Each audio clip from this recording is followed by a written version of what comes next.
जय श्री महाकाल। आप सभी का धन वर्षा में बहुत बहुत स्वागत है। दर्शकों, अक्सर आप लोगों के मन में यह सवाल रहता होगा कि नोटों की बारिश करवाने के बाद उसको रोकने के लिए कौन सा माध्यम चाहिए होता है।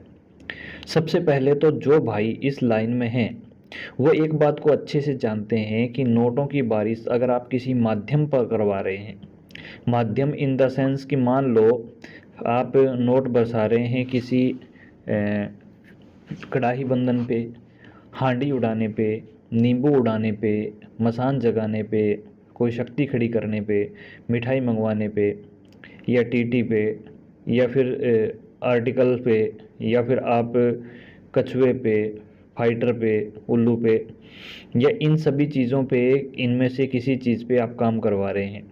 ऐसी कंडीशन में अगर आपके सामने जो कारीगर नोट बारिश करता है उसको स्टॉपर की ज़रूरत नहीं पड़ती। अक्सर लोग ये बोलते हैं कि एक स्टार्टर होता है, एक स्टॉपर होता है। नहीं, अगर आप ये सभी माध्यम पे बारिश करवा रहे हैं तो इसमें स्टार्टर स्टॉपर वगैरह की ज़रूरत नहीं होती है।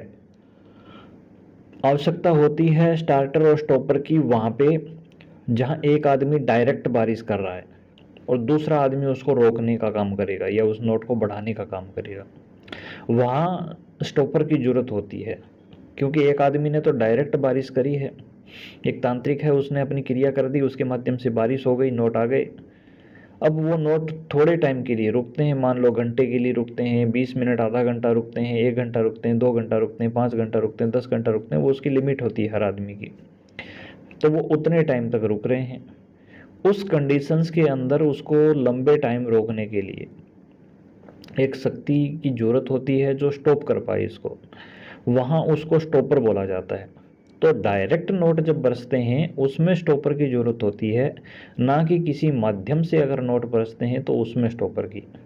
अक्सर लोग 2 तांत्रिकों के आने जाने का खर्चा वसूल लेते हैं। अक्सर सुनने में आता है कि फलां जगह पे बारिश करने वाला आया था, उसके साथ स्टॉपर भी ले गया था। अरे भाई, ज़रूरत ही क्यों है स्टॉपर की? आपको स्टॉपर की ज़रूरत ही क्यों है? उस अवस्था में ज़रूरत पड़ती है जब डायरेक्ट बरसा रहे हो। यहाँ तो आप किसी कढ़ाई या नींबू पे बारिश करवा रहे हो तो वहाँ स्टॉपर थोड़ी चाहिए होगा। और मुझे ये भी समझ में नहीं आता कि जो लोग ये काम करवाते हैं क्या अधूरी जानकारी के साथ काम करवाते हैं।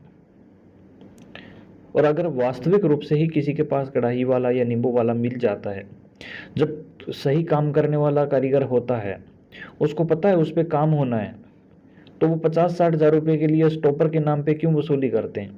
उसमें भी उनको क्या मिलता है ये समझ नहीं आता।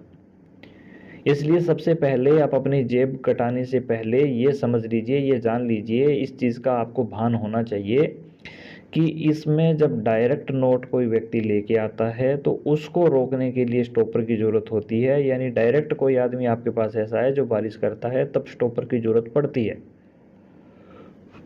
तब उस पर बरसाने वाला अलग नहीं लाना पड़ता, बरसाने वाला तो आपके पास है ही डायरेक्ट। स्टॉपर की ज़रूरत होती है, न कि अन्य माध्यम में। समझ गए आप बात को?